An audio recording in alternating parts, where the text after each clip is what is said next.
Shalom saudara-saudari yang terkasih di dalam Tuhan. Renungan hari ini berjudul Koreksi Motivasi. Bahan bacaan kita terambil dari 1 Timotius 1 ayat 12, demikian bunyi firman Tuhan. Aku bersyukur kepada Dia yang menguatkan aku, yaitu Kristus Yesus Tuhan kita. Karena Ia menganggap aku setia dan mempercayakan pelayanan ini kepadaku. Alkisah ada seorang tukang kebun yang menanam wortel raksasa. Ia membawa wortel tersebut kepada raja dan berkata, "Tuanku, ini adalah wortel terbesar yang pernah aku tanam.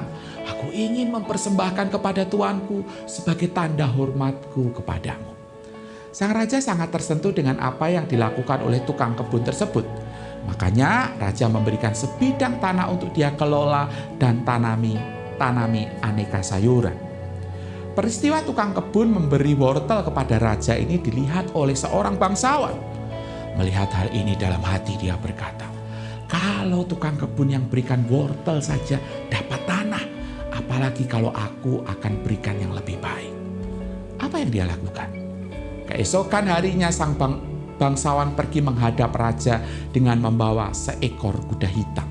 Ia berkata, "Tuanku, saya adalah peternak kuda. Dan ini adalah kuda terbaik dan saya ingin mempersembahkan kepada tuanku sebagai tanda hormatku." Sang raja menerima pemberian bangsawan itu. Namun raja juga mengetahui niat hati bangsawan tersebut.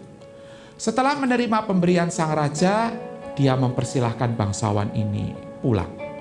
Sang bangsawan nampak bingung. Lalu sang raja memberikan penjelasan. Sang raja berkata, "Tukang kebun ini memberi wortelnya untukku, tetapi kamu memberikan kuda ini untuk dirimu sendiri." Saudara, kisah di atas merupakan ilustrasi yang dipakai oleh Charles Spurgeon, salah satu pengkhotbah terbaik Inggris di abad 19, untuk mengingatkan kita tentang motivasi. Apa yang menjadi motivasi kita ketika kita memberikan persembahan, pelayanan, atau apapun untuk Tuhan? Apakah kita melakukannya dengan harapan untuk lebih diberkati? Atau untuk mendapatkan sesuatu yang lebih lagi?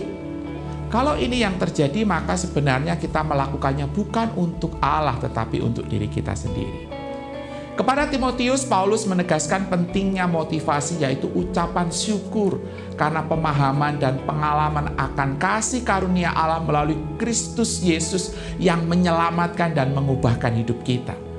Kalau yang utama ini, kita akan memberikan segala sesuatu tanpa pamrih, penuh syukur, dan menyukakan hati Allah. Yuk koreksi motivasi hati kita, lalu refleksikan dengan aksi melayani Tuhan Yesus yang sudah mengasihi. Amin.